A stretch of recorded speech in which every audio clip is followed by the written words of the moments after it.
Bonjour, je suis Étienne Candela et je vais vous parler en fait du Petit Rien. C'est cette pièce que je viens de vous interpréter qui est en fait une transcription pour guitare d'une pièce qui à l'origine a été écrite pour clavecin par François Couperin. Alors François Couperin c'était un des plus grands compositeurs, classicistes, organistes français de l'époque baroque.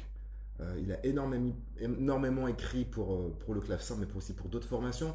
En fait, il ne nous a pas laissé énormément d'indications concernant cette pièce-là.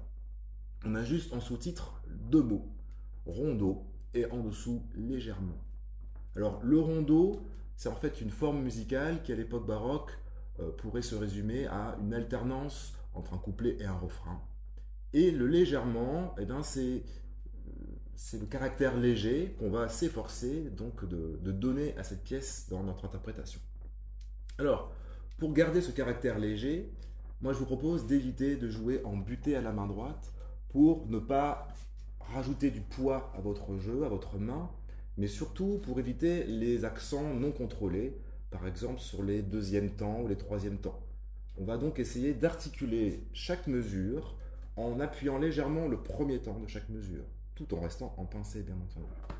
On peut aussi manifester cet appui en allongeant la première note et en détachant les deux deuxièmes, comme ceci par exemple. Voilà. Comme ça, on ne met pas de poids, ça reste simple, léger. On n'a pas besoin de jouer fort ni de jouer vite. Tout est simple, tout est clair.